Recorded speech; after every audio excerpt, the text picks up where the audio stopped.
Hello there, good people. Good morning from Dhaka, Bangladesh. Time it's around 2 a.m. here in Dhaka.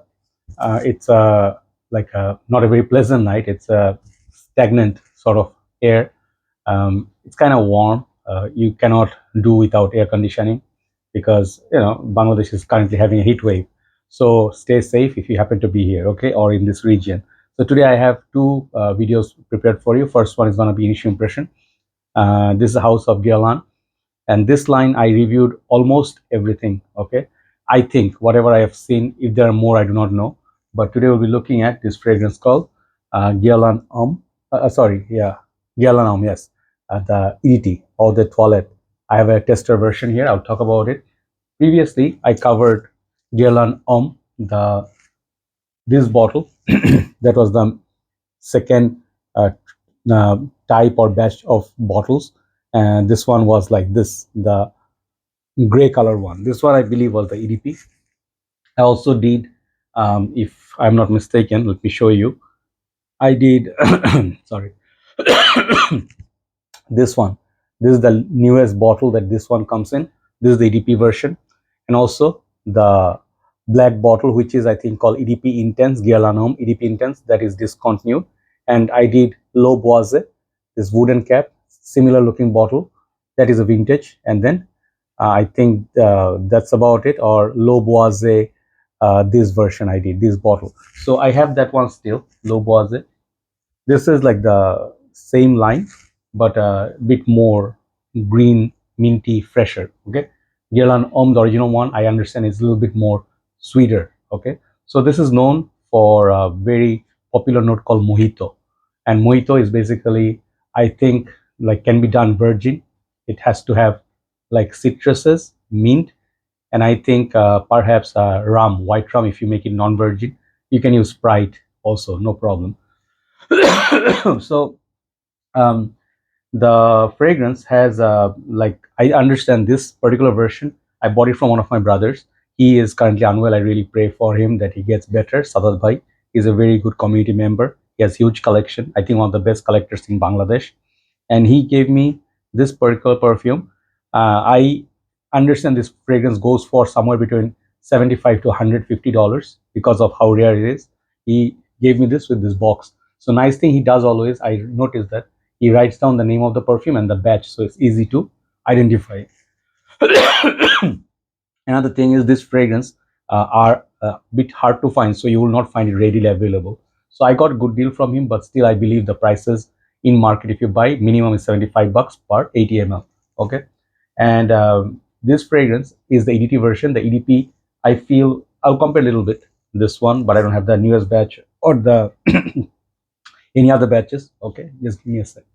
Yeah, and one last thing before I start, this particular batch, I think back in the days, Thierry Wasser is the in-house perfumer, but one other, I just remember vividly, one more perfumer, he was or she was in joint collab to make this fragrance. Let me see if I can get the name. Sylvain Delacourt. I could be saying that name wrong. These are as per Fragrantica. So let's try. So the box, if you don't buy the full retail, you get tester box like this. It just tells you the name, made in France. Just a typical white box. Terrible, I'm sorry. Okay, so this is the bottle. I think there's one other version of this, or I think, I don't remember, there's a metal plate version, which is like almost the same version, if I'm not mistaken, just a different bottle, and it will come with like a transparent cap or a metal cap, I forgot. Okay, and in a tester they give you this toilet roll sort of thing, and the atomizer looks like this. I like this big look to the atomizer, and this is very pleasant to look at. Reminds me of Versace Versense. This is a very strong fragrance at first, but it becomes mellow in time. I just go one spray because having already breathing difficulty and the perfumes kind of triggers it. So this one is, I can detect it from far. It is definitely a very pleasant perfume. The notes in this, I think as per Fragrantica, Mojito, lime, mint. As I mentioned, the citrus is mint and the Mojito. Then the rum, I think white rum they use, bergamot, cedar and geranium. So when we talk about boozy perfumes, the expectation always stays like it's going to be super boozy, that you're going to look like or smell like a person who's just drunk or just full of alcohol, or sometimes it will be like a very artificial sort of smell. Okay, so you cannot exactly call it a boozy, but they don't usually use real booze. They don't use real booze in perfumes, if you do not know. They use certain ingredients, so give it a like a feel to make it smell like the realistic thing. Guerlain does this just like Hermes. Guerlain and Hermes, two heritage houses. Okay, I feel they do fragrances very natural. They can make fragrances smell like real grapefruit, real boozy, real like say tropical, or sometimes like a garden, green mango, very realistic. Hermes and Guerlain are master at this, and their fragrances at times can be a little bit underwhelming in terms of performance. This fragrance, let me talk about the performance first, then talk about the smell. This fragrance, when I sprayed at first, it's very big. It really projects. It's sweet. It's strong, and definitely all those notes that I mentioned, they come out. And the mint definitely is a big player in this, but the mint is not as daring mint as Cartier Roadster. If you like Cartier Roadster, you'll like this, but Roadster is not as sweet as this. That one is more creamy, uh, vanilla, kind of like a bubblegum spearmint sort of, but not sweet. This is a sweeter variant. So moment you spray this, you'll like experience first and very nice this kind of a smell. And I am used to mojitos, I am used to white rum smell. And I can tell you, like Bacardi and some of the other ones, either the liquor can smell kind of like this, but it's a sweet variant, sweet rum. So I like that a lot. It's a very like almost like a drink they serve you. Okay, very nice, and you can imagine like maybe a cube of ice. Okay, so it's kind of cool, sweet, minty, fresh, lemony opening, at this point it's really enjoyable. It's like a cocktail. Okay, mojito. So for a hot summer's day, it's a very pleasant opening. But to some, maybe some of you feel it's a bit too sweet. Okay, that mojito. Maybe you want a little bit more citruses like low boise, and low boise I think is my favorite. This is longer lasting. This lasts almost double time of this. I don't know how. This is supposedly a fresher flanker, but this one lasts like 7-8 hours. This one gave me like 4 to 5 in high heat, and the 4 to 5 hours I'm meaning like first 1 hour is super, projection is super, presence is there, but suddenly it becomes close to skin. I can detect it like when I do this, but it's not really like radiating off of my skin, like it's not bouncing off. So I would say some people may be disappointed by the sweetness and then a little bit of a longevity issue. But apart from that, Nanda, I should put away this perfume strip. The smell is too strong. So I already know the perfume. So when you compare this with the EDP or the black bottle that I showed you, whatever the intense version, let me see, what was the name?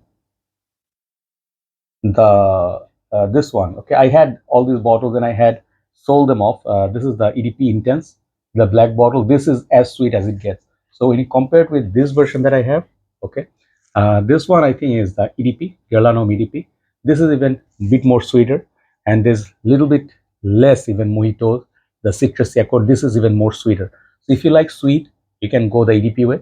If you want a little bit of a zingy citrus up top, which will disappear within 15 minutes, you can try this. But uh, the fragrance is not for everybody. Honestly speaking, I'll tell you, this is very mature scent.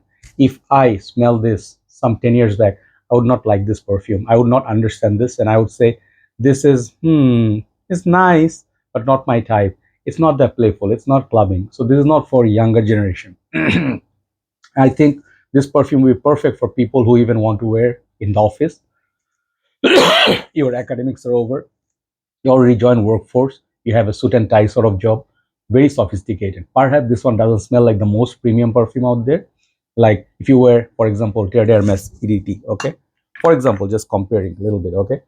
That one is a bit more upscale for me. That one has a little bit more, strength. So if I want to compare this, this will be in same league, a little bit less than Chanel Allure Sport. And I'm not saying they're the same fragrance. Allure Sport is a fresh, neroli sort of musky perfume, but achieves the same thing, but that one lasts longer than this. So you'll get an idea, okay? So this is for 30 and up, I think in my head. Anybody can wear whatever they want, but 30 and up would be ideal age. Signature scent worthy, a little bit less playful, and even though it's a boozy fragrance, it's like, when you're a teenager, you don't drink. I mean, you do, but not legally. Because that's what I saw in like the movies and all. I cannot generalize, but anyway. So I think if you're going to school and college, it will not appeal to you because it will smell like on the dry down, it's that the green vetiver at the base. It is not for everybody. It's a very masculine, mature perfume. So I would say this is good for warm weather. Even though it's not the best longevity and projection, I still think this is a fantastic, smoothly done perfume, which Guerlain is famous for. So you gotta give props to Guerlain for quality perfumes. I'm not saying all their fragrances I like, but the quality, they maintain the quality of the fragrance. That's why they're such a big house with so many years behind them and with so many fragrances. So I would say try before you buy. This is a nice fragrance. I would love to cover the metal version of this, like metal front. That one I want to collect as well. I want to finish the whole line. Overall longevity and projection, I would say like a 6.5 to 7. If you are lucky, you'll get about 7 out of 10. Smell wise, I'll give it 8, solid 8 out of 10. Versatility, it can be worn even in winters, but winters will be less projecting. It needs heat to project. Age range wise is not very versatile. It's more for mature crowds. Is it worth the price tag to hunt down? If you are a big fan of Guerlain, yes. If you are a guy that loves this house and you'd like to experience the older batches, if you already have even a new one, you can try the older batches, because these bottles, when they came out, massive hits, Guerlain Vetiver, Abbey Rouge, Lanston de Guerlain, and some of these other lines, Guerlain has the new ones. They all exude class. So I saw in India a lot of like sophisticated rich gentlemen wear vetiver. They absolutely worship that. So for me, this line is somewhere in like top 3 in Guerlain for my liking. I would give this a solid 8 out of 10. Okay. The reason being not 10 or not any less, I really like the way this smells. At my age, I'm going to be 43 next month, hopefully, if I'm here. This will suit my age. Even I grow older, it will suit more. Okay. So for a meeting, or like when you, let's say, having like a property like meeting, or with your I don't know what you call property agents, if you're going to buy some properties, if you're an agent, you can wear this. It will bring sort of like a nice respect. If you're an engineer, if you're a doctor, sophisticated fragrance. Okay, so I really like this perfume and I want you to try it. It's not a blind buy worthy. It's not perhaps worthy of $150 price tag, but if you already know the smell, yes, absolutely worthy. So that's the review. Thank you so much for watching. Thank you so much, Sadat bhai, for letting your bottle go. And I am really happy to have this. Okay, take care. And let's do one more video, then upload it. Take care. Bye bye.